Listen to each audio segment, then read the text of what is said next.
E estamos de volta com o BBcast, seu podcast de automobilismo e outras nerds. No episódio de hoje vamos falar sobre o GP de Abu Dhabi, aquele que decidiu a temporada 2021 da Fórmula 1. E aqui comigo está a Débora Santos Almeida. Bem-vinda, Débora.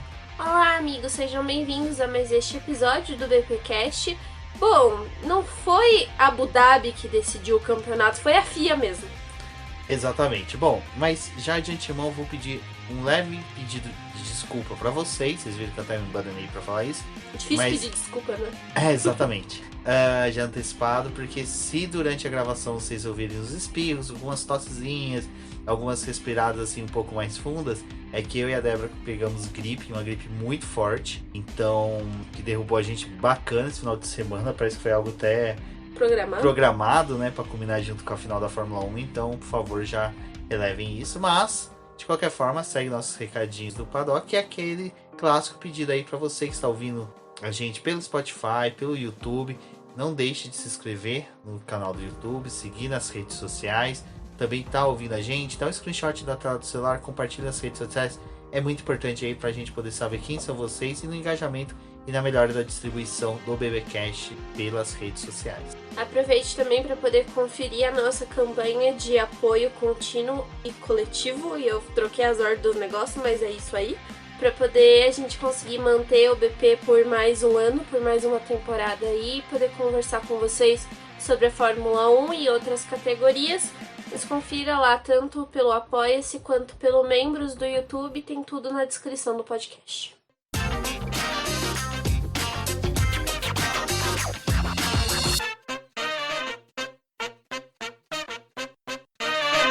Lá na lojinha do BP que a gente tem na internet, até tem o link na descrição desse episódio. Também vocês querendo saber mais ou ter sugestões de estampas, fala comigo e com a Débora. Tem uma camiseta que tá escrito, né? Não existe corrida ruim, ruim é não ter corrida. Essa camisa só não valia nos anos anteriores para o GP de Abu Dhabi, porque Abu Dhabi sempre era aquela corrida chata. Tirando 2010, que foi uma senhora de uma corrida que teve a decisão do título do Lewis Hamilton, eu acho que só depois de 2010. 2010. Que foi aquela que o Petrov ficou segurando o Alonso a corrida inteira atrás dele. E o Vettel... Eu falei quem? Hamilton, tá. Tirou um título do Vettel aí e deu pro Hamilton. Entendi. Aí, Então, tirando esse título do Vettel lá, que foi uma corrida, porque a gente ficou o tempo todo olhando, caramba, o Alonso não vai ultrapassar o Petrov, tipo, o cara não vai fazer algo na vida dele, né? Reage, Alonso. E 2016, aquela parte final também ali, né? Com o Hamilton tentando fazer com que a Red Bull e a Ferrari chegassem no Rosberg. A gente não teve corridas boas, sabe? Foi aquelas corridas sonífero total. Era excelente pra gente poder dormir. É que a parte ruim é que a Abu Dhabi não pegou decisões de título, né? Ela pegou em 2010, em 2016, como você falou, e agora... Mas, bom, a gente já tem uma ideia aí que são só em anos pares também, que ela consegue alguma disputa aí, pra poder... Vamos ver, né, daqui mais... Não, mas esse ano é ímpar, 2021. É que eu tô ainda em 2020, eu não superei. 2020. A Débora tá na mesma forma que eu li esse tweet, na verdade, li o Twitter completo, seria coisa meio idiota, mas eu li um tweet que era verdade. A pessoa não consegue mais separar o que é 2020 com 2021. Eu também, não, às vezes, tenho isso. Coisa. Pra mim é a mesma coisa. Então esquece o que eu falei. Não, mas assim, aí tá tudo bem. A gente chegou pra Abu Dhabi. Abu Dhabi, última corrida. Mudaram o traçado. Todo mundo muito louco. Muito louco tá o pessoal da Mercedes agora lá no Happy Hour. Pra quem estiver ouvindo agora, nesse exato momento, estamos stalkeando as redes sociais pra saber mais sobre o Toto Wolff, Lobo Mal, né? Tá literalmente o Bad Wolf agora, né? Tá soprando lá a casinha dos 3 porquinhos para poder derrubar e comer os porquinhos. E o porquinho, nesse caso, eu acho que é um pouquinho o Bottas, porque o Bottas tava animadaço, sabe? Pegou toda a verba rescisória ali, tá gastando tudo em cachaça no Abu Dhabi. Mas voltando pra pista, teve reformas, eu gostei no final, mas eu não senti aquela diferença.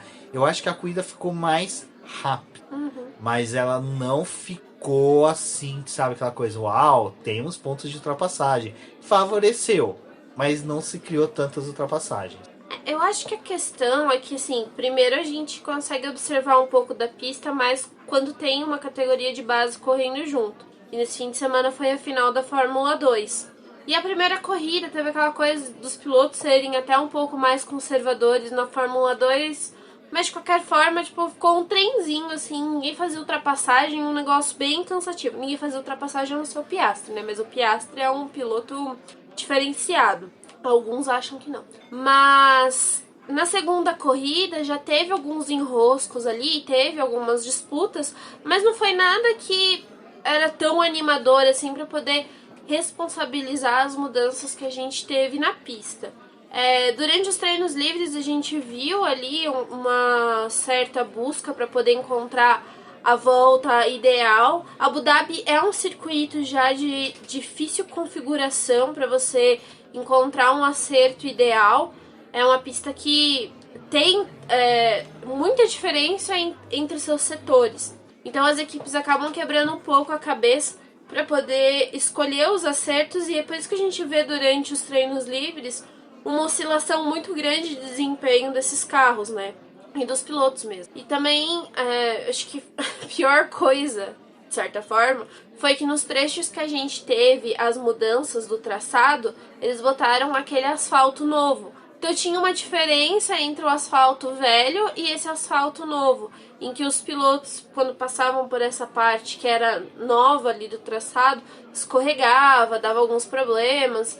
Teve também a questão das zebras, que a FIA resolveu botar o pessoal ali do traçado resolveu botar umas zebras mais elevadas.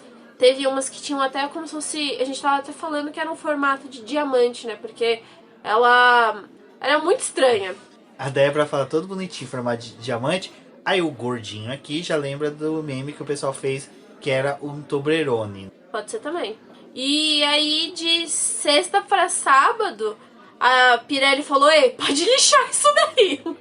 Tira esse negócio daí que a gente não quer ver isso. Porque a Pirelli tá com medo dos negócios dos furos de pneu, né? Ela falou: não, vai furar os pneus. Vamos tirar esses negócios que não gostamos. Aí foi lá o pessoal modificar pro sábado não ter mais essas zebras e, por consequência, até no domingo, né? Porque a Pirelli já sabia que as equipes, muitas iam partir para a estratégia de fazer apenas uma parada, e como atacando o zebra ali durante todo o tempo da corrida, né? Uma das coisas que aconteceu no Qatar foi porque o pneu ficou com a parte interna dele exposta, e por bater nas zebras acabou furando, né? Então não foi um problema de construção do pneu, mas um problema externo ali da pista. E isso poderia acontecer de novo em Abu Dhabi. Uma coisa que já era interessante, que antes de chegar em Abu Dhabi a gente estava naquela situação, né? Quais serão... Se vocês escutarem alguns barulhos de arranhar, não sou eu tentando desesperadamente sair dessa gravação. É que a minha gata tá brincando com uma sardinha de pano aqui no chão e eu tô com dó de tirar dela. Sabe? Ela tem aquela cara do gato de botas. Então não tem como a gente tirar dela. Então vamos seguir aqui. Porque outra pessoa que tem cara de gato de botas não é o Bottas. É o Tsunoda e o Pierre Gasly. Os dois têm uma carinha bonitinha. E a gente ficou muito feliz pelo final de semana da AlphaTauri. Pena que o Gasly não refletiu na corrida. Mas já nos treinos livres já mostrou um bom desempenho. Eu acho que todas aquelas críticas que a gente fez durante toda a temporada ao Tsunoda, ele conseguiu em algumas provas entregar e mostrar um resultado ali em treino livre que foi muito mais satisfatório do que quando ele começou, que ele batia e o final de semana dele acabava completamente. E nesse final ele estava tendo um desempenho interessante, e em Abu Dhabi não foi diferente, mas eu acho que Abu Dhabi foi bem legal uma coisa que ele falou. Nesse circuito ele estava mais confiante, porque não é novo para ele. A Fórmula 2 corre por lá, e como ele fez a temporada da Fórmula 2, foi um circuito que ele teve contato. Então ele estava se sentindo melhor para poder fazer as voltas ali, e mesmo com a mudança do traçado, para ele estava ok. Então ele e o Gasly estavam andando muito bem. Mas eu acho que o que chamou a atenção assim dos treinos livres é que realmente para muitas equipes tinha uma oscilação muito grande em volta rápida, nos treinos que eles estavam fazendo, nas avaliações com os pneus, e acabava mudando ali as posições. Mas a AlphaTauri ela estava sendo, de certa forma, constante, ficando entre os 10, que dava aquela animada para o restante, né, do fim de semana, entre classificação e corrida. Mas eu acho que uma coisa que a gente vai observando aí nos treinos livres é que a proximidade da utilização dos pneus mostrava que em alguns momentos não tinha tanta diferença entre o composto macio e o médio, mas tinham pilotos que estavam se sentindo melhor com os pneus duros. E a parte complicada de Abu Dhabi é que aquela coisa, né? É uma pista em que eles fazem os treinos no entardecer, mas a corrida é à noite. Então é um pouco mais complicado realmente para poder entender como vai lidar com esses pneus. E ainda fechando sexta-feira, nosso querido piloto, enfim aposentado, Kimi Raikkonen bate no TED2, né? É lógico, ele poderia sair da Fórmula 1 sem deixar uma marquinha dele, e deixou, no caso, já na sexta-feira, uma pré-carimbada nos guarda-reis de Abu Dhabi. Eu vou ser sincero, quando você for um piloto de Fórmula 1 e você for se despedir, fuja de pinturas comemorativas. Fuja, sabe? A chance de dar merda é gigante. Felipe Massa no GP do Brasil, o David Coulthard no GP do Brasil, Michael Schumacher no GP do Brasil também pode ser envolvido com o GP do Brasil, mas enfim. Então é complicado, mas Kimi Raikkonen já estreou ali no TL2 com uma batidinha. O Raikkonen a gente viu ele batendo e foi até de uma forma besta. Tipo, a forma como ele bateu ali, porque não foi tão duro quanto a gente vê algumas outras pancadas, mas danificou o carro de uma certa forma. E acabou que, tipo, pelo menos a sessão já tinha acabado, já tinha zerado o cronômetro. E ele deu a estampada lá no muro, deu bandeira vermelha, porque é um procedimento, mas não afetou a sessão de ninguém. Aquela 1 hora foi aproveitada da forma que deveria. O Rubens falou da questão da pintura comemorativa. Na sexta-feira, não, na quinta-feira, o pessoal começou a divulgar as homenagens, as coisas que ia ter. A Alfa Romeo tinha colocado lá no carro do Raikkonen, né, falando que eles iam deixar o Raikkonen finalmente em paz, que é engraçado. E no carro de Giovinazzi também colocaram uma homenagenzinha lá pra ele, agradecendo essas 3 temporadas que eles fizeram juntos. Então assim, já tava motivo, né?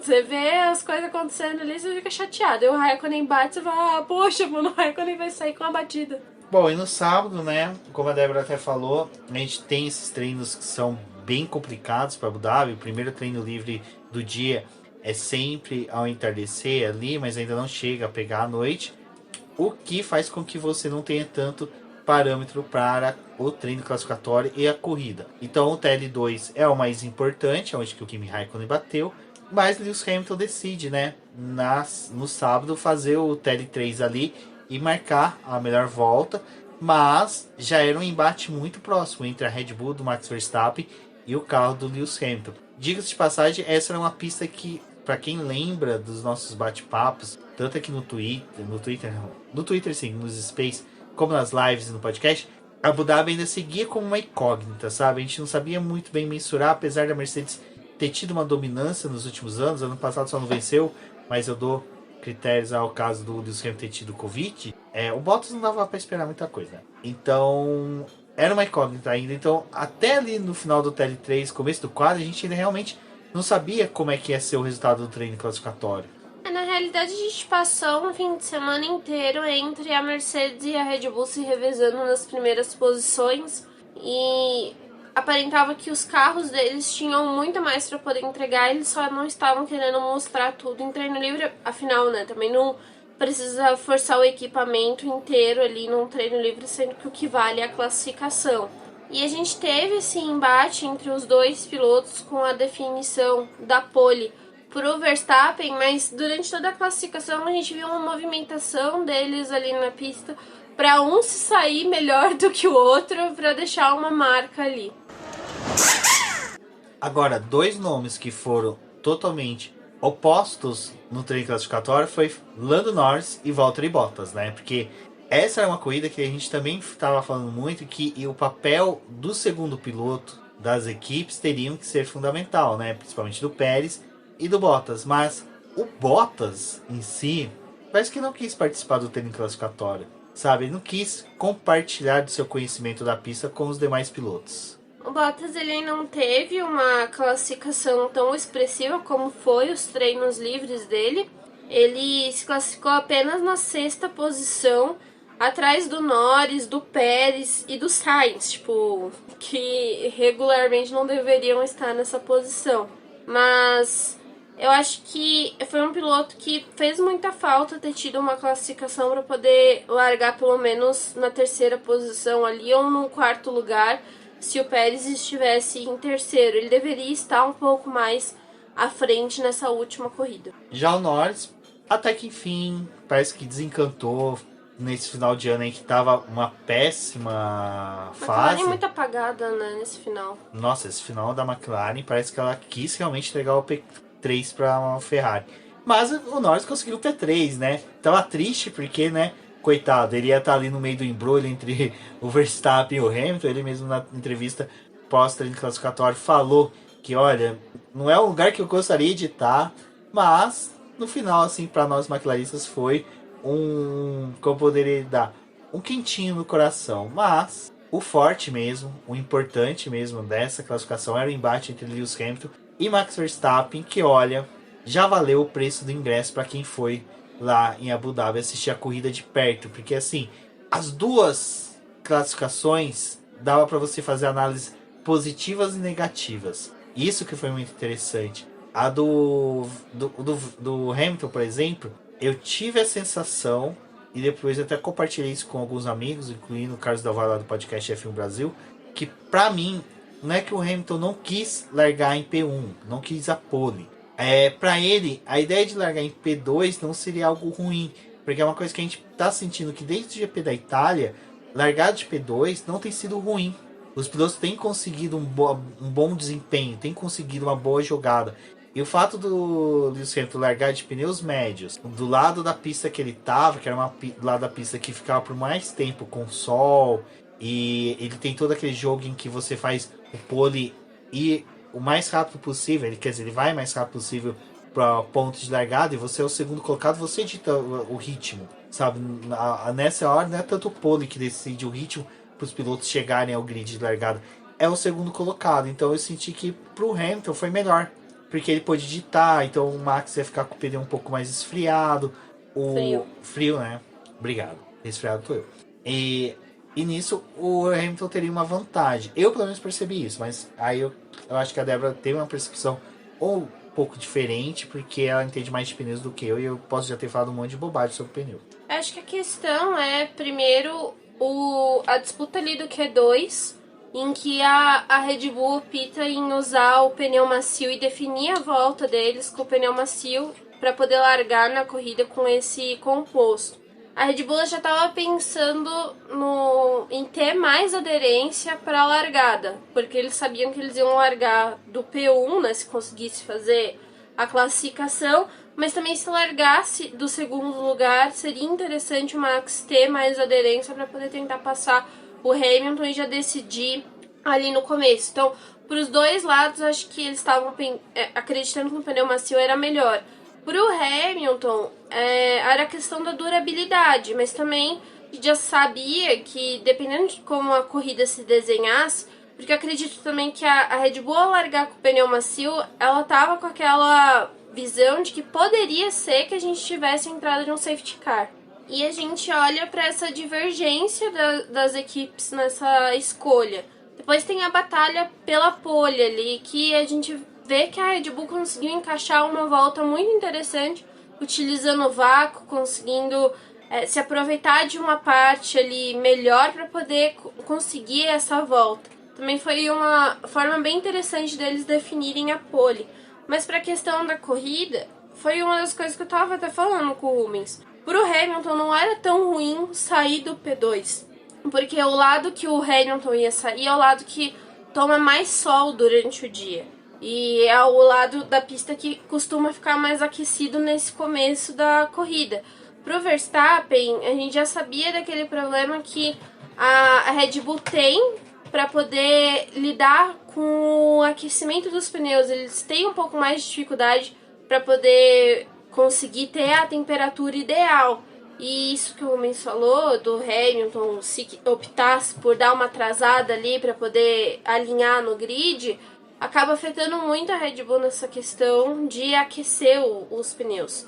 Para o Hamilton, obviamente, como a gente já viu durante toda a temporada, pneu médio e duro era o que ele estava se sentindo mais confortável em andar, porque a Mercedes era um carro que superaquecia muito os pneus traseiros e permanecer na pista com superaquecimento de pneu era muito ruim, mesmo sabendo que a corrida ia avançar para um momento mais frio da pista.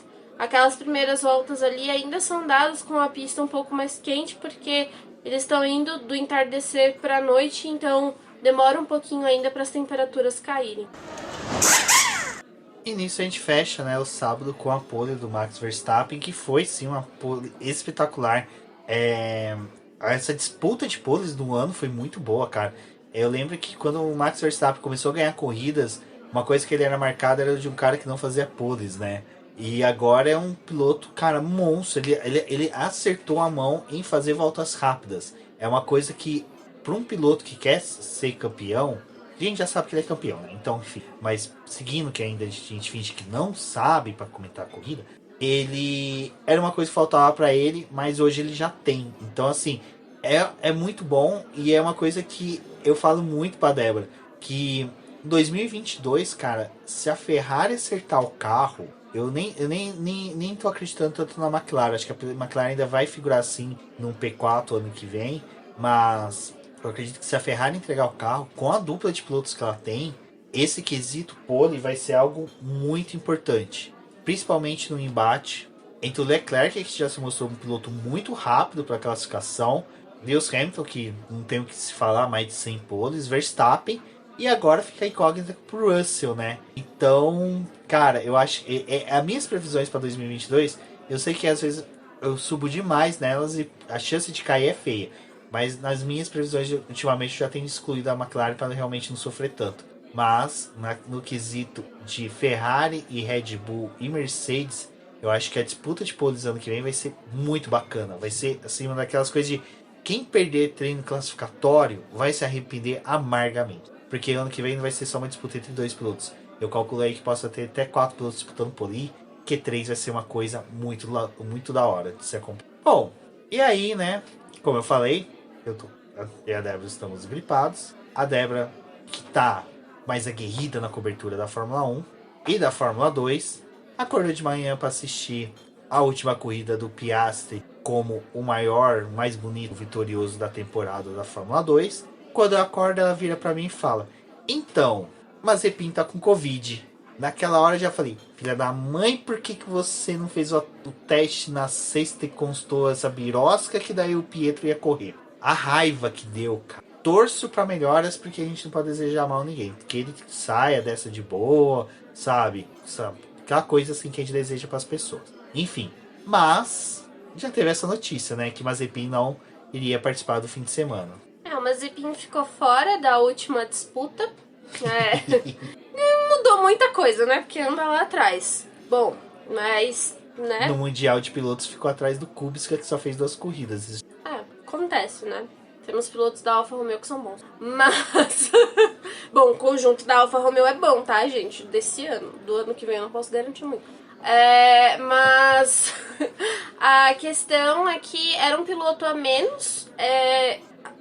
Acho que a coisa que eu mais tenho agonia no grid da Fórmula 1 ultimamente é que são apenas 20 carros. Então, tipo, quando um sai, já dá uma falta ali no grid, sabe? Que já é tão curto que começa a sair carros e fala, tipo, o que tá acontecendo, gente? Mas o Mazepin não pôde correr e aí ficou mais claro, né? Porque a questão para outro piloto poder assumir é que ele precisa fazer ao menos um treino durante todo o fim de semana. Então, tipo, um dos treinos livres ou a classificação valia para poder ter alguém no carro do Mazepin, mas a gente não teve o Pietro treinando no fim de semana, acho que até porque ninguém imaginava que ia ter necessidade. E outra coisa, né, a Haas também acho que não ia ter muita necessidade de ter mais um carro na pista, né, porque a coisa ali da equipe era tentar terminar a corrida sem prejudicar carro nenhum, porque eles já estão no limite, né? Eles passaram uma temporada muito complicada, optando por não trazer atualização pro carro, optando por se retirar praticamente da disputa e só fazer uma temporada protocolar. Mas de qualquer forma eles tiveram muito problema ali de batida, de quebras e de muita coisa que aconteceu durante o ano. Isso acabou até entrando muito, acho que além do orçamento que eles gostariam de ter gastado com esses carros, mesmo sabendo que tinham 2 pilotos estreantes. Depois do GP em Jeddah, a Haas não tinha chassis extra, não tinha peças sobressalentes para os carros em Abu Dhabi. No entanto, que se caso acontecesse algum acidente em qualquer treino livre, o piloto corria o risco de não participar da corrida. Então, assim, tá uma situação ridícula. Enfim, mas a corrida acabou tendo uma largada ali até que tranquila pelos metros iniciais. E, assim, a gente calculava que poderia ter um incidente entre o Lewis Hamilton e o Max Verstappen, algo que gerasse o abandono de um dos pilotos. Por sorte, não aconteceu, mas o lance do Lewis Hamilton com o Max Verstappen, da saída de pista do Lewis Hamilton, a gente vai conversar um pouquinho mais pra frente, porque a gente quer fazer um global sobre tudo que aconteceu dessas questões de decisões da FIA. Agora, só pra falar, eu acho que vale a pena a gente falar, né, Débora, que foi uma pena que a gente teve os abandonos da Williams e da Alfa Romeo, né? Não foi a despedida que a gente esperava do George Russell da Williams, porque a própria Williams soltou um vídeo muito bacana da saída do Russell nas redes sociais, e até eu tuitei disso, porque assim, eu acabei de ler uma biografia do Frank Williams e acabei também de ler a parte que ele está no início da carreira no livro do Bernie Ecclestone, e uma coisa que você percebe é que realmente a Williams e o Frank Williams não tinham apego por pilotos, eles queriam a equipe. Mas o George Russell, eu acho que foi o primeiro piloto que a Williams amou, sabe? Teve um sentimento por ele, teve uma gratidão. E isso eu achei muito bacana, sabe? É um piloto que não trouxe título, mas eu acho que... Ele quase trouxe um título, né, de certa forma. Se você olhar para a construção do Russell em pista e das coisas que ele fez, praticamente a Williams ganhou um título, se a gente for para poder pensar, porque na briga ali entre as 3 equipes de final de grid, a Williams ela já tinha entrado no ano que a gente ficou tipo, será que vai? Será que vai conseguir alguma coisa? E no final das contas, tipo, eu critico aquele GP que a gente teve da Bélgica, que acabou dando aqueles pontos, mas aquilo ali foi muito importante pra equipe em si. Então acho que valeu a pena, tipo, as coisas que aconteceu pra Williams esse ano. Depois aquela sequência que eles conseguiram aproveitar a corrida com chuva, fazer boa classificação, conseguir ponto. Isso foi uma coisa muito importante pra equipe. Sobre isso, eu recomendo que vocês ouçam um episódio que eu e a Débora fizemos sobre o Frank Williams, que a gente fala um pouquinho também dessa importância do Russell e como foi importante esse GP de Spa, pelo menos pro Frank Williams. Então é por isso que toda vez que eu for falar sobre eles, se eu fazer defesa, entendam o motivo de eu fazer defesa, e tá nesse podcast a gente explica muito bem. Agora falando sobre esses abandonos, que aconteceu foi o que eu falei na questão do Mazepin não correr, né? Foram 4 pilotos que abandonaram e faz o grid ficar um pouco mais curto. Mas Abu Dhabi já é uma pista que quando vai ter corrida a gente já prevê alguns abandonos. Obviamente não tem como você apontar quem vai abandonar, mas é a última corrida do ano, os equipamentos já estão muito desgastados, os carros já têm as suas questões, tudo ali já vai para uma última corrida. E eles sabem que pode ter problemas, então assim, de certa forma não é nenhuma surpresa a Williams e a Alfa Romeo ter abandonado, mas não conseguiram terminar essa corrida.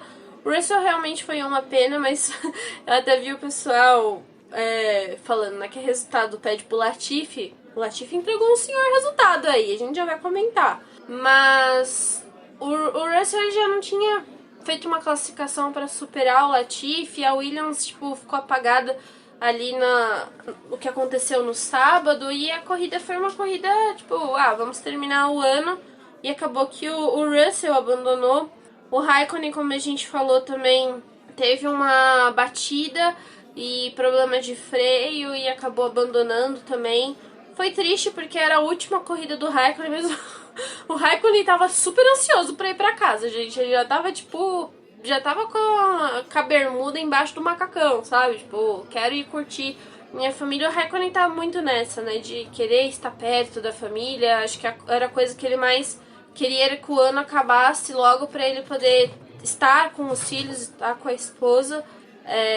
Ele foi perguntado durante o fim de semana diversas vezes se ele tinha algum plano pro futuro. E ele falou, não, quero aproveitar minha família. Se aparecer alguma coisa aí a gente vê, mas...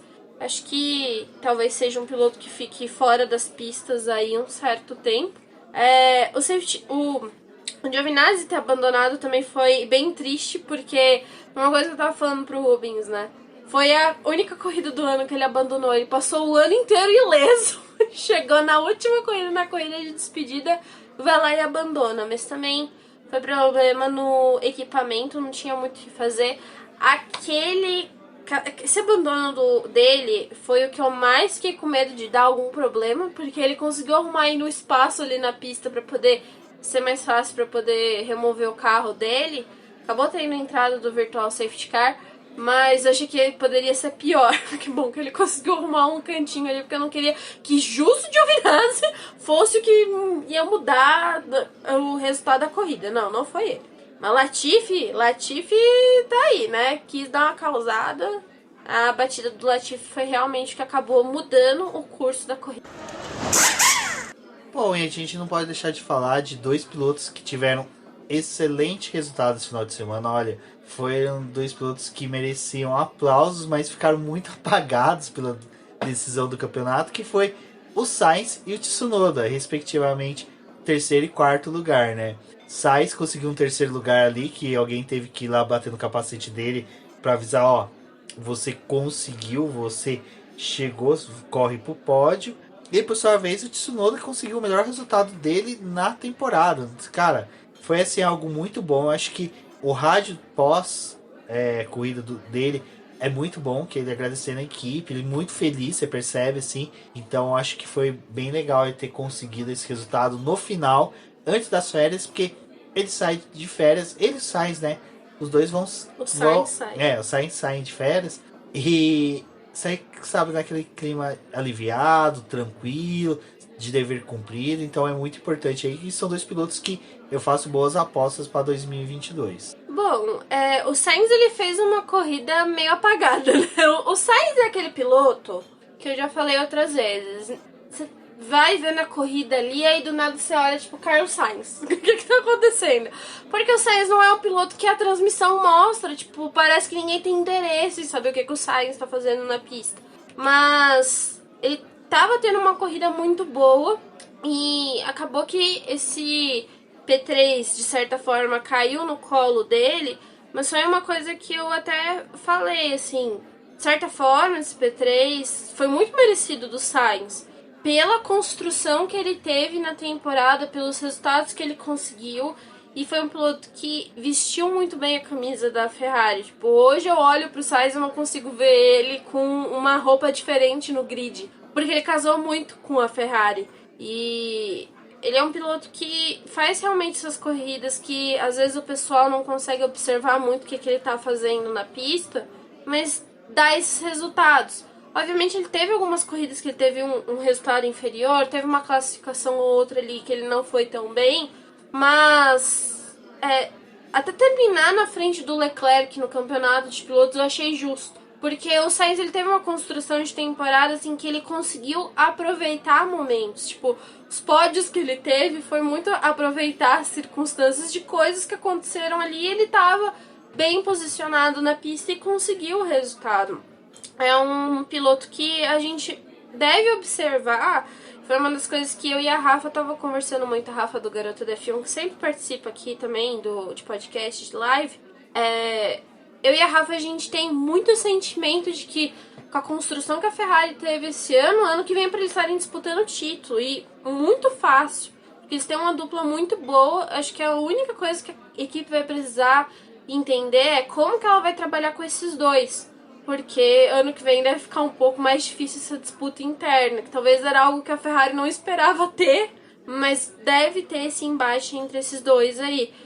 Não tô nem falando de questão de rivalidade entre eles, porque os dois parece que também casaram muito bem. Não é o mesmo amor que a gente teve entre Sainz e Lando Norris, mas tem uma questão de respeito entre os dois ali. Mas obviamente as coisas devem ficar um pouco mais difíceis, não talvez entre os pilotos, mas entre a equipe mesmo, para conseguir gerir. E a Ferrari não é muito boa para poder gerir dois pilotos fortes. Vamos ver como vai ser o próximo ano.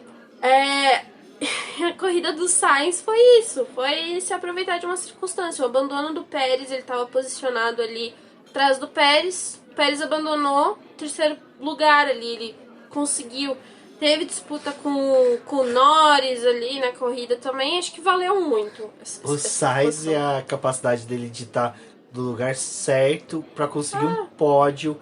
E assim, não é uma coisa de sorte, de destino. É de capacidade, é do piloto ser bom. Ele tava com a Ferrari em P4. Que o P4 que é do Leclerc. A classificação dele foi importante também. Exato. A classificação que ele fez no sábado, sair de um quinto lugar. Aí a gente teve, né, porque realmente a corrida do Sainz foi de aproveitar momentos. Teve o furo do pneu do Lando Norris que jogou ele pra trás do Sainz, tipo, ele ganhou uma posição. Então, tipo, isso e aconteceu. É mérito dele, porque ele tava atrás do ele Norris. Ele conseguiu manter a posição durante a corrida. Tipo, o Bottas era um cara que era pra poder, tipo, ei, né, passar ou não passou. E o Sainz aí. Aconteceu a questão da Red Bull retirar o Pérez da corrida. Ele tava ali, ele se aproveitou, sabe, disso. O Tsunoda, acho que foi uma corrida assim, praticamente pro Tsunoda a mesma coisa. Mas o Tsunoda tava também tendo umas classificações boas, mas chegar lá na corrida ele não conseguia largar muito bem, não tinha uma reação muito boa. E essa corrida não, tipo, ele se aproveitou de uma pista que ele conhecia. Teve uma boa corrida ali também. E foi muito justo, tipo... A Fórmula 2 correu com ele ano passado, sim, ano passado ele fez correu. os treinos de pré-temporada, né? Pós-temporada, né? Uhum. Então é um piloto que conseguiu se aproveitar desse circuito. Teve uma boa classificação. Pra mim foi muito importante ele ter conseguido superar o companheiro de equipe, porque o Gasly não é um piloto fácil, assim, tipo, o Gasly é um piloto que tem muito domínio. E o Gasly tá numa temporada que... chama muita atenção o brilhantismo que ele teve. Ele foi um piloto que carregou a AlphaTauri realmente nas costas. Mas o Tsunoda conseguiu esse resultado, o melhor da temporada. Eu entendo as críticas que foram feitas ao Tsunoda ao longo da temporada. Eu mesmo esperava que ele tivesse um desempenho melhor. Mas a corrida de Abu Dhabi acho que foi perfeita, assim, tipo... mostrou que o Tsunoda tem um potencial muito bom. E eu acho que o próximo ano dele vai ser melhor. Porque ele já vai ter conhecido as pistas, ele já vai ter uma leitura diferente de corrida do que ele não teve esse ano. E era um estreante, tipo, acho que rolou também aquela questão da pressão e do apavoro do começo ali. Mas eu espero que o próximo ano dele seja melhor. E eu acho que fechar Abu Dhabi dessa forma é muito legal, porque a gente vai lembrar dessa temporada que passou, mas Abu Dhabi é o que vai ficar mais fresco até a primeira corrida do ano que vem. Então a gente vai lembrar desses resultados. E o quarto lugar do Tsunoda vai ser uma coisa que a gente vai lembrar aí até o começo do ano que vem. Exato. E agora a gente tem que falar sobre a corrida de Lewis Hamilton e Max Verstappen, né? De antemão a gente já avisa que sim, a gente vai fazer algumas comparações com o que aconteceu em corridas passadas, só para mostrar a questão das decisões que a FIA tomou. Não se preocupe, a gente vai fazer sim um programa falando do título do Verstappen, como ele foi construído, como foi o ano dele. A gente vai fazer aqueles episódios falando de retrospectiva da temporada, tudo isso vai ser feito, mas hoje é pra gente tratar do GP de Abu Dhabi. O primeiro lance foi, como eu comentei agora há pouco, que foi a primeira volta, em que Lewis Hamilton conseguiu a ultrapassagem na largada sobre o Max Verstappen, lembrando aquilo que eu falei da estratégia, que realmente já mostrou que a Mercedes não errou no sábado, como muita gente apontou, mas é aquela coisa, por hora a gente não sabe até dar certo, né? Se a estratégia está correta ou não.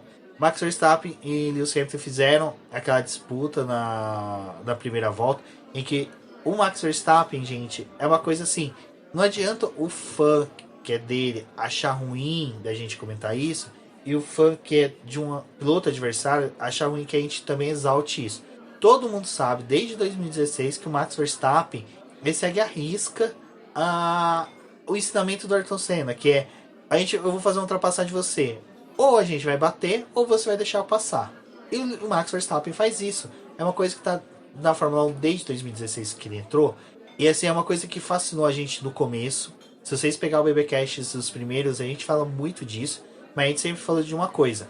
É um risco. Você coloca em risco outro piloto. Você submete o segundo piloto a uma condição de que ele tem que aceitar a sua ultrapassagem, não porque ela está sendo esportivamente correta, ela está tendo um certo tom ali de, assim, de quase pisar fora das regras. Mas o Verstappen sempre fez muito bem essas ultrapassagens. Mas teve corridas, e este ano a gente teve exemplos, GP do Brasil, Jeddah, que Max Verstappen simplesmente cortou pista, forçou demais, e isso já vai criando uma casca nos demais pilotos. O que aconteceu entre o Hamilton e o Verstappen ali, na hora que teve a conclusão, eu olhei para dela e falei, não vai ter devolução de posição, porque é a primeira volta, e o Max Verstappen, sim, ele esticou mais a curva jogando o Hamilton para fora. E a decisão dos comissários até achei que foi muito nobre e correta, em determinar que o Hamilton teria que devolver o que ele ganhou de tempo. E isso, salvo engano, é que de cabeça eu não vou me recordar, mas já teve vezes que isso foi determinado, que você devolvesse o que você ganhou em pista. Eu acho que Leclerc teve isso, eu não me recordo de cabeça agora. Quem estiver ouvindo e recordar, vem falar pra mim, eu vou agradecer demais. Então, esse primeiro lance, eu acho que aquilo ali, já 2, 3 voltas depois, já finalizou, já acabou, não tem mais o que se discutir. Eu acho que a única questão é porque a gente tá muito nessa coisa de também, tipo, vai punir ou não vai? Porque a gente teve lances, né, como bem lembrado do Giovinazzi e do Carlos Sainz, que foi um lance de primeira volta e puniram o Antônio, tipo, e aí fica aquela coisa, tipo, vai punir ou não vai? Então eu acho que tem essas coisas da FIA, tipo, em vários lances desse ano, eles tinham feito vista grossa na primeira volta, tipo, primeira volta, todo mundo junto, acontece. E teve outros que, tipo, mesmo sendo a primeira volta, eles aplicaram punição. Então, esse lance entre Max e Hamilton, eu também vi que o Verstappen tinha espalhado um pouco mais para cima do Hamilton. O Hamilton não tinha como fazer aquela curva, porque se fosse fazer os dois realmente ia ter um toque. Poderia até atrapalhar outros pilotos que estavam atrás. E ele ganhou vantagem em tempo cortando a pista. O que é interessante porque em Jeddah, né, também teve corte de pista ali, usando o limite de pista, e eles estavam tendo uma conduta diferente para os carros dos pilotos da Fórmula 2. Chegou na Fórmula 1 também, a FIA fez tipo vista grossa. Então acho que tem essas coisas de... Foi o que a gente já falou várias vezes. Os comissários não estão conseguindo ser consistentes nas suas avaliações de alguns lances. Exato, e aí vale lembrar que, como a gente citou Jeddah, a gente tem que explicar uma coisa, senão a pessoa vai falar, mas Jeddah puniram o Verstappen. Sim, mas o que aconteceu? No lance em Jeddah que o Verstappen foi punido, a gente falou muito bem disso no BBcast passado e nas lives passadas, é que o Verstappen vem para ultrapassar por fora, ele vem fazer a ultrapassagem. No caso, em Abu Dhabi, ele estava ultrapassando o Hamilton por dentro. Então, assim, ele foi o agente nos dois casos. Mas só que no ano tinha como punir ele só fez um lance que é aquilo que eu falei. Ou você bate, ou eu te ultrapasso. O Hamilton falou, eu não vou bater em você, eu vou seguir reto. Então, de certa forma, foi correto. Assim, até na hora eu tuitei, várias pessoas concordaram realmente. E aquilo ali ficou unânime entre todos os fãs. Eu achei muito bacana que eu não vi fãs do Verstappen chiando, batendo boca. E fãs do Hamilton também não ficaram, sabe, buscando discussões sobre isso. Achei muito bacana. E aí vai o decorrer da corrida, que pra mim foi uma corrida muito legal, foi muito bacana, foi disputada, foi ditada pela estratégia. O pit stop do Verstappen foi antecipado, o Hamilton respondeu. Isso é uma prática comum, eu vi muita gente falando que é erro da Mercedes, mas só que a pessoa já olhando depois que terminou a corrida. No momento, é algo normal. Ou você responde o primeiro pit stop do cara que está atrás, do segundo colocado, ou você vai ditar um ritmo mais forte. Falar que o Verstappen teria pneu, o Hamilton teria pneu, cara, era uma corrida para 2 pit stop, sabe? Então assim, o Hamilton dali do pneu médio, ele teria que ir pro duro. Então, você ficar muito mais tempo na pista com pneu duro é pior do que você ter um pneu, quer dizer, desculpa, ter mais tempo com o pneu médio é pior do que pneu duro, porque o médio... Acho que tava todo mundo contando que a gente poderia ter um safety car nas primeiras voltas, né? Como foi no ano passado, que na 10ª volta eles tiveram uma entrada de safety car, muita gente fez a parada e seguiu até o final. Talvez também poderia ter sido um dos motivos pra Red Bull largar de pneu macio, apesar que eles estavam falando que o carro em si estava tendo praticamente o mesmo desempenho entre médios e macios, então para eles, tipo, contar com um pouco mais de aderência no começo da corrida não ia ser tão ruim. Eu fiz a avaliação ali da questão das paradas. O Verstappen ele faz 4 paradas, o Hamilton fez apenas uma para poder terminar a corrida. O Verstappen ele larga de macio, para na volta 13, o Hamilton responde na volta 14. Protocolo, porque a partir do momento que você faz a troca de pneu, você sabe que o outro piloto vai andar um pouco melhor. E ali o Verstappen, tipo, na posição que ele ia voltar, ia encontrar um Pérez. Tipo, o Pérez não ia oferecer nenhuma resistência pro Verstappen. Então, essa parada aí foi uma coisa que, assim, pra mim não foi tanta surpresa, porque nas últimas corridas que a gente vê foi praticamente paradas protocolares. Quem parasse primeiro ia induzir o outro a parar. Isso aconteceu. Nas outras paradas que a gente teve, na volta 36, que foi quando teve aquele virtual safety car, e depois na volta 53, que o Hamilton não respondeu, foi uma coisa que eu falei, tipo, uma atuação externa. O safety car foi uma coisa externa, não tava, como o Miss falou, né? Poderia ser uma corrida para 2 paradas, então se a Red Bull parasse mais uma vez, que foi a pergunta que fizeram pro Hamilton, se pararmos mais uma vez, qual pneu você prefere? E ele falou, tanto faz, tipo, vou de médio ou de duro, porque era com esses pneus que a Mercedes estava confortável para poder operar. Então, para ele não fazer diferença nessa pista, eles estavam deduzindo que talvez tivesse mais uma parada ali em uma corrida normal. A gente teve uma atitude ali de um safety car. Eu entendi que eles perderam o tempo de reação para poder fazer uma parada. O Hamilton passou ali da entrada do box, não tinha como jogar o carro para poder fazer a parada nesses 2 momentos. E para mim eu entendo que no virtual safety car era aquela coisa, tipo, de risco. Se o Hamilton parasse, o Verstappen provavelmente não ia parar, porque o Verstappen tem um porém. Ele, quando fez a parada ali na volta 13, ele voltou com um pneu duro 0. O do Hamilton já era um pneu duro usado. Então, tipo, não tinha muito por que o Verstappen parar. Se responder ali, o Verstappen tava atrás, provavelmente ia continuar.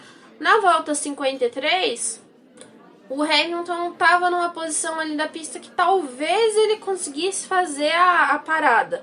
Mas acho que a Mercedes tava também, tipo, gente, a gente vai fazer a parada aqui pra quê? Tipo, porque a corrida, né, teve a batida ali, faltando 5 voltas pro final. A gente poderia ter tido uma bandeira vermelha ali pra poder ter uma relargada. Então, né, naquela safadeza ali deles de poder trocar pneu no pit lane, poderia ter acontecido também. A questão pra mim nos 2 momentos que teve a chance do Hamilton fazer o pit stop, ele deu um pouco de azar, porque realmente o momento de reação foi o seguinte: a gente chama ele, mas ele vai voltar atrás do Max. E não só atrás do Max, ele corria perigo de voltar atrás do Max e do Pérez. Sabe? Então, assim, a gente já tinha visto o que o Pérez estava fazendo para defender posição. Porque o Pérez, nessa corrida, aquela defesa dele de posição foi uma das mais perfeitas que eu já vi na Fórmula 1.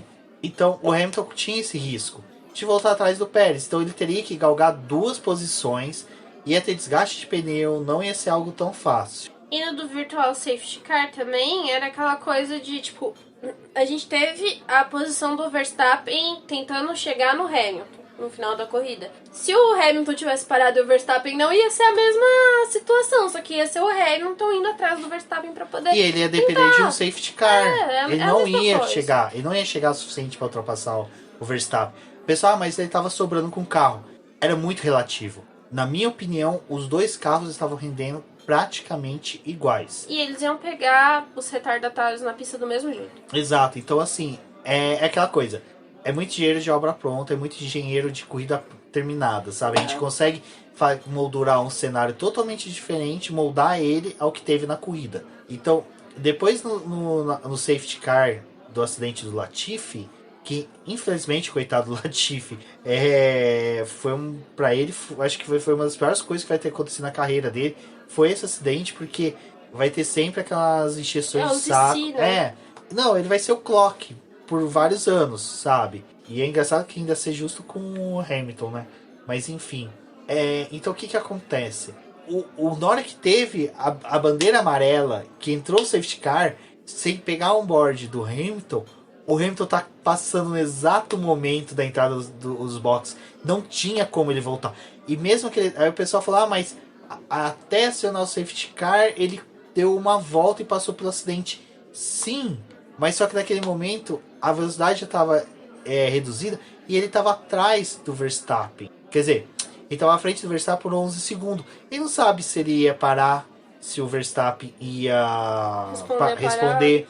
Até o momento o Pérez não tinha abandonado, que o Pérez abandona na bandeira amarela desse momento. O Pérez ele faz uma parada e depois ele abandona. Depois ele abandona. Então, cara, ele tinha um risco de voltar até atrás do Sainz. Imagina o cara fazer isso, fazer a parada, ficar atrás do Verstappen, e aí a gente gosta de entrar no ICIS, vamos pôr um ICIS grande. E se vai safety car até o final da corrida? É muito complicado. Então, o engenheiro do piloto, ele não pode trabalhar com essas possibilidades. Ele tem que trabalhar com o que ele tem na mão. É aquela coisa. O que eu tenho? Eu tenho uma corrida com safety car. Eu vou chamar meu piloto? Não vou chamar meu piloto. A outra equipe chamou. Beleza, vamos acompanhar. Dentro daquilo que eu tava vendo, eu não acreditei que ia ter o retorno da corrida sem safety car. Porque aí segue a regra, que agora que a gente vai discutir sobre isso. Como a gente falou, na primeira volta, a regra foi muito bem aplicada. Dessa vez, foi ridiculamente aplicada. Foi a coisa mais patética nos meus, 27 anos que eu acompanho Fórmula 1. Essa foi a vez que eu passei mais vergonha alheia pela FIA. E olha que a FIA já fez muita cagada na Fórmula 1. Mas dessa vez foi patético, porque a regra é clara. O Arnaldo, se estivesse aqui, ele ia falar, a regra é clara. Tem safety car, tem retardatário, terminou de limpar a pista, dá a vez para os retardatários sair, realinhar com o grupo e dar mais uma volta. A gente tem algumas corridas em que eles não fazem isso, mas é tipo, o safety car vai ficar por pouquíssimo tempo, que você vai matar, devolver essas posições para os pilotos. Isso já aconteceu. GP do Brasil, acho que foi com o do Mick Schumacher, que mandaram o Leclerc, o Norris dar a volta.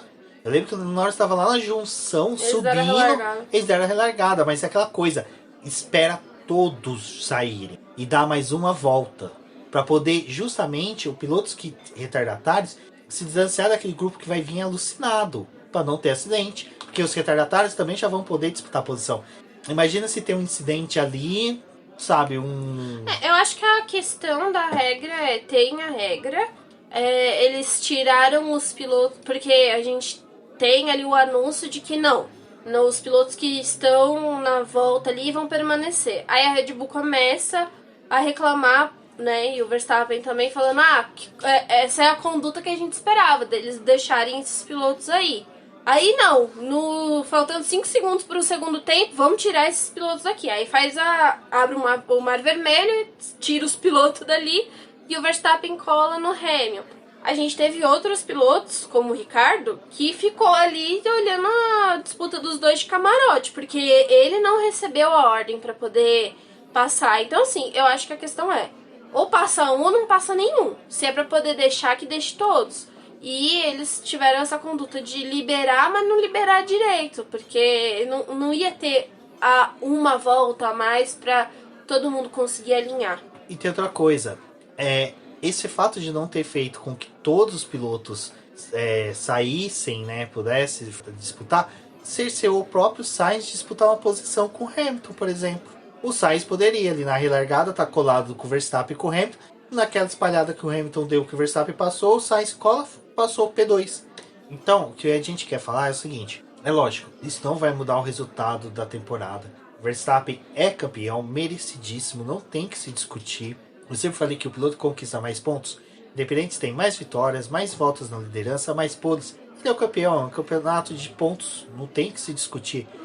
Mas o que me fica triste, que me deixa chateado é o seguinte, é um título que vai ficar maculado por tudo que aconteceu do GP do Brasil pra cá. Daquele incidente que ele teve com o Hamilton, que não aconteceu nada, ali na na descida do lago. Depois você tem Jeddah, que, desculpa, era bandeira preta para ele, pelo break test. 10 segundos era muito barato. E agora dessa vez, em que o Hamilton e o Verstappen não tinha porcaria nenhuma a ver, foi cagada da FIA, e aí fica maculado, sabe? E, desculpa, nesses 3 episódios que eu falei, não foi cagada dos pilotos, foi cagada da FIA. A FIA tinha que punir, tinha que aplicar a regra. Não fez. E esse é o problema que tá tendo na Fórmula 1. Agora, 2022, vai ter que ser um trabalho muito forte da FIA com as equipes para falar, olha, não vai ser uma baderna 2022, que, desculpa, para mim, os pilotos têm que vir com sangue nos olhos, faca no dente para 2022. Porque aparentemente está liberado esse tipo de conduta. Eu acho que o problema é que a gente deu margem para que algumas coisas aconteçam no próximo ano.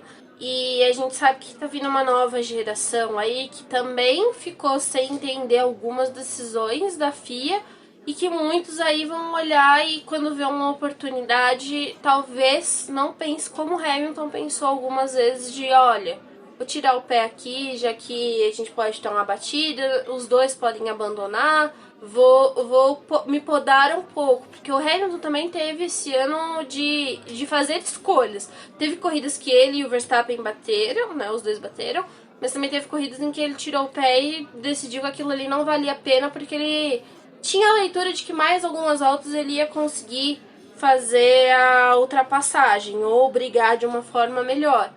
Tem outros pilotos aí como o Leclerc que já avisou, né, que não vai, com ele não vai ser desse jeito.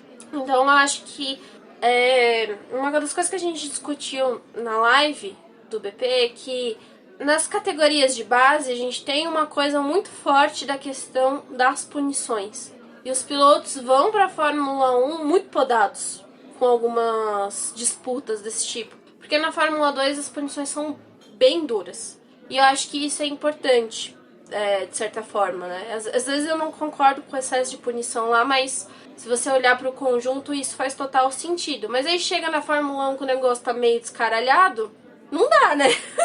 Aí você abre precedente para que algumas coisas aconteçam e você perde todo aquele trabalho que você teve ali na base de tentar educar os caras para chegar na Fórmula 1 e o negócio perder a mão. Eu acho que o Verstappen venceu a... Foi aquela coisa, né? Ia terminar o ano que venceu melhor. Eu acho que os dois, tanto o Hamilton quanto o Verstappen, eram muito dignos de ter o título. Isso não posso dizer que o Verstappen não era digno de ter esse título. Ele conseguiria... e a gente tem corridas em que um teve um brilho a mais, o outro teve um outro brilho. As corridas do Verstappen, desde que ele começou, né, na Fórmula 1, a gente tinha algumas dúvidas com relação ao quanto que ele ia atacar, o quanto que ele ia ser um piloto agressivo. Ele mostrou esse ano que ele é um piloto agressivo, que esse é o estilo dele. Isso a gente não... dificilmente vai ser mudado, porque ele foi criado dessa forma. E não tô falando da criação de pai, não. Tô falando da criação da base mesmo. Um piloto que passou pelo kart, essas coisas, não teve a mesma formação que um Charles Leclerc, que um Lando Norris, caiu na Fórmula 1. Caiu na equipe que tem mais jeito agressivo do grid. E a gente tem o Hamilton, que teve toda a construção, a gente nem precisa falar muito, mas tipo, um cara que teve 7 títulos, passou por muita coisa. E eu acho que o Verstappen também aprendeu muito com a forma que o Hamilton tem de guiar. Mas o que a gente tá falando, as críticas são a FIA e a forma como eles conduziram o campeonato desse ano. Foi uma coisa que eu falei, se eles interferiram no começo do ano com punições, com algumas escolhas, e aí chegou no final do ano, tiveram algumas condutas meio estranhas. E aí chega nessa última corrida, tipo, eles interferiram completamente no resultado da corrida. É engraçado que no GP do Brasil, uma das justificativas que rondava o paddock era que eles não queriam interferir na decisão do título. E o que eles mais fizeram no domingo agora, nesses últimas 10 voltas, foi interferir no título diretamente. E assim, é o que a Débora falou, não vai tirar o título do Verstappen, nem vai tirar o brilho do título do Verstappen. porque o Verstappen fez uma puta de uma temporada e o Hamilton também fez uma senhora de uma temporada. Mas é aquela coisa, daqui 10 anos numa mesa de bar, a gente vai falar do Prost 89 batendo no Senna, Senna batendo em 90 no Prost, Schumacher jogando carro sobre o Damon Hill em 94 e esse resultado. Eu tô tentando lembrar de algum outro resultado que foi polêmico, mas assim, que envolva questões assim, mas acho que é esses mesmo, assim, que de cabeça me recordo. 97, Schumacher jogando carro pra cima do Damon Hill novamente. Eu errei, não Damon Hill. 97 foi contra o Villeneuve. Eu acho que a questão é que quando o final de semana começou, a gente tinha medo de que o título fosse decidido em batida, né? Dependendo da escolha ali dos pilotos, que isso pudesse acontecer. O bom é que isso não foi algo que ocorreu. E a gente teve realmente uma disputa, teve ali a Mercedes conseguindo ir muito bem, o carro em si da Mercedes com o Hamilton. Mostrou essa... o que o Hamilton fez nas últimas corridas, de conseguir encontrar uma brecha ali para poder abrir um gap para o segundo colocado. Então parecia que ia ser mais uma vitória como ele tinha conseguido nessas últimas 3 corridas, muito grande. O Verstappen também, ele acho que o brilhantismo que a Red Bull teve de um ano para o outro fazer um carro tão bom para poder dar condição para que o Verstappen brigasse. Eles brigaram até por um campeonato de construtores e eles conduziram a temporada de uma forma muito interessante. O problema aí fica com a questão da FIA, tipo, eles interferiram no campeonato do começo ao fim, mesmo quando diziam que não queriam interferir. Eu acho que esse é o problema, como eles vão conduzir no próximo ano, o que eles vão definir, porque a gente já vai ter um regulamento para os carros do próximo ano muito duro, em que, né, a gente ainda vai ter os toques das equipes ali para os seus carros, né, deixando eles com a sua cara, mas também tem a questão da interferência de que eles não querem equipes criando muitas brechas no regulamento, carros que se sobressaiam muito aos outros, porque eles querem realmente essa aproximação do grid. Mas aí o regulamento, né, esportivo também precisa de uma coisa aí, porque eu acho que a gente tem categorias diferentes. A Fórmula E ela é uma categoria que ela trabalha com um regulamento aberto, porque ela não quer ser tão engessada na questão das decisões. Ela quer fazer avaliação por avaliação dos pilotos ali, determinar as punições ou a conduta que ela vai ter. Isso FIA com a Fórmula E. Com a Fórmula 1, o regulamento da Fórmula 1 ele é muito mais detalhado para muitas coisas.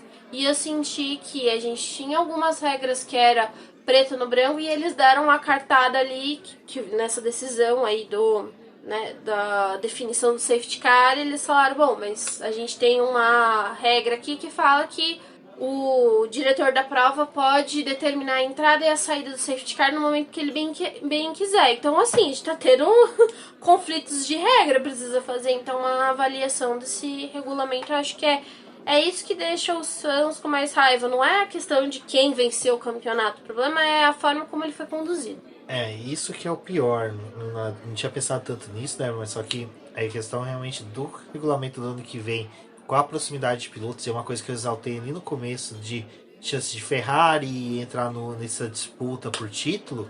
Pode. Você tá colocando um dos atores, sabe, que tava mais quietinho a temporada inteira, que é a Ferrari. Que tipo, vocês estão achando que Toto Wolff reclama? Christian Horner reclama? Não vira Ferrari. Vocês não sabem o que é Ferrari reclamando. Vocês não sabem o que é os italianos batendo boca. Isso se não vir a McLaren junta. Porque daí, meu filho, Toto Wolff e Christian Horner vão ficar pianinho diante aos ingleses da McLaren e os italianos da Ferrari. Porque treta maligna esses dois sabem fazer muito bem. Ferrari fez escola de reclamação. Mas é assim, gente. Não tem como a gente desmerecer o título do Verstappen. Eu tô batendo muito nisso, porque a gente não quer ficar taxado como os caras que ficaram reclamando e queria que o título fosse pro Hamilton. Não, eu queria que o título fosse para quem chegasse primeiro. O Verstappen chegou, mérito dele. Mas é que é chato que vai ficar essa discussão até o lançamento dos carros. Sabe que é uma coisa que é curiosa? em 2020, a gente tinha o medo do campeonato de 2020 ficar maculado pela pandemia, pela forma como foi feito o campeonato corrido, com menos corrida, de certa forma. Eu vou falar de qualquer jeito, mas de qualquer jeito, assim, bem entre aspas. Mas ele foi feito dessa forma e foi uma das coisas que a gente discutiu muito em live. A gente tinha medo do campeonato de 2020 ficar maculado pela pandemia e da forma como ele foi conduzido. Mas não foi ele que teve problema, foi o de 2021 que não tinha nada a ver, que ficou maculado com decisões da FIA. Não a decisão do título, mas da forma como a FIA conduziu. A forma como ela conduziu em 2020, ela não conseguiu fazer isso em 2021. E no ano passado a gente já tinha discutido algumas regras que já tava começando a ficar meio estranho a forma como eles estavam optando por algumas coisas. Não, e era uma coisa que a gente falava, não, eles estão fazendo isso por causa da pandemia, tem que fazer rápido, tem que... E agora não, agora eles têm tempo, sabe? Enfim. Meteram 22 corridas, tinha tempo pra poder analisar as coisas direito. E o problema é, esse ano eles quiseram realmente ir, de certa forma, pro lado do entretenimento também. Exato. Bom, pessoal, acho que sobre o GP é isso. Só não podemos deixar de exaltar o nome de Checo Pérez, do Tsunoda e do Carlos Sainz, que, olha, fizeram uma corrida sensacional.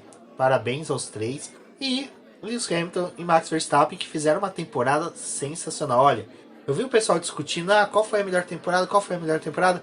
É difícil mensurar a melhor temporada, porque 2021 ainda está muito fresca na nossa memória. É muito rica de detalhes na nossa memória. Eu acho que eu vou conseguir falar disso após alguns anos. Mas eu coloco 2021 junto com as temporadas de 2010, 2012, 2008, 2005, 2006, que foram temporadas também excelentes. Olha, teve muita temporada boa no Fórmula 1. São mais de 70 temporadas. É difícil a gente apontar qual que é melhor. Mas eu acho que essa, pelo envolvimento de muita gente, sabe? Eu acho que a Fórmula 1 nunca foi tão global e tão dinâmica e tão democrática como foi desse ano. É engraçado que em 2017 eu fiz um texto falando da temporada de 2007, do título do Raikkonen, mas comparando com a temporada de 2017, que parecia que tinha sido uma boa temporada pra Fórmula 1. Tipo, e em pouquíssimo tempo a gente teve uma grande temporada também. Exato, então, como esse ano, assim, cara, eu tenho colegas que eu nunca pensei que curtiam Fórmula 1, que nem o Dr. José, que trabalha comigo no escritório de advocacia, acabou a corrida e mandou mensagem pra mim, tipo, cara, era uma coisa que eu nunca esperava. Ele é um cara do rock and roll, cara, é um cara que tem banda, que é compositor, sabe? É um cara que eu não esperava, o cara que tá acompanhando a Fórmula 1. A Débora contando do priminho dela que fica assistindo a Fórmula 1 pra procurar ela no paddock. Cara, é um gurizinho que vai virar com certeza fã de Fórmula 1, que vai acompanhar. Então, assim, é uma coisa assim muito da hora que foi 2021. Eu tô dando graças a Deus que a gente tá terminando a pandemia, sabe? Vai ainda alguns meses, vai demorar muito, principalmente com a nova variante. Mas eu acredito que, cara, o ápice da Fórmula 1 para os brasileiros é o GP do Brasil. E eu torço muito que a gente esteja ano que vem aqui com mais possibilidades de se encontrar e se abraçar. E que a gente possa encontrar fãs do Hamilton, fãs do Verstappen, discutindo amigavelmente, como a gente fez em outros anos. E que se você não for vir pro GP do Brasil, pô, marca com a galera da tua cidade, se encontre num bar, se encontre numa padaria, num açougue, enfim, qualquer lugar aí. Pra conversar, porque vai ser um ano muito épico. Eu prometo pra vocês. E olha, isso eu nunca erro. Todo começo do ano eu falo que vai ser um ano épico. E desde que a gente começou a gravar, não teve um ano ruim. E isso eu posso falar que, com certeza, a Fórmula 1 tem sido muito boa para o BP. E o BP está sendo muito boa para a Fórmula 1. Então, pessoal, a gente vai se despedir por aqui. Não se esqueça de compartilhar nas redes sociais que você está ouvindo a gente. Convide seus amigos para ouvir. Isso ajuda muito no engajamento. E também, não se preocupe. Até o final do ano deve sair mais um episódio, pelo menos. E também, para o ano que vem, em janeiro, fevereiro, com certeza vai ter episódios. Vai ter Fórmula E. Muita coisa boa acontecendo aí. E vamos ver. Aproveitem, fala o que vocês esperam do BP para 2022. O que vocês querem que a gente faça de produção de conteúdo. O que vocês acham que seria interessante. Bom, eu sou o BGP Neto. Agradeço a todos que continuaram e permaneceram até aqui. Um forte abraço e até a próxima. Eu sou a Débora Almeida. Obrigada por ter escutado o episódio até aqui e até uma próxima.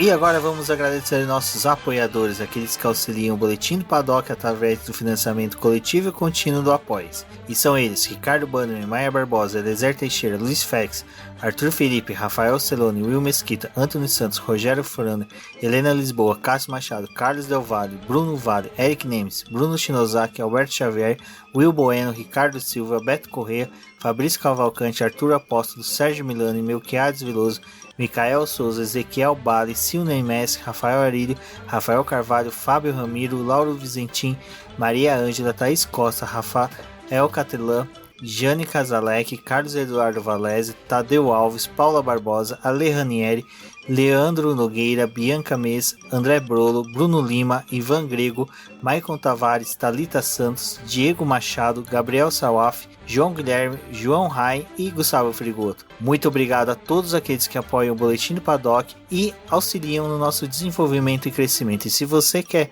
apoiar também o Boletim do Paddock, entre em contato com a gente através dos nossos perfis oficiais ou acesse o link apoia-se.com/Boletim do Paddock e lá você terá as opções de apoio ao Boletim do Paddock. Um forte abraço e obrigado. Isso é tudo, pessoal.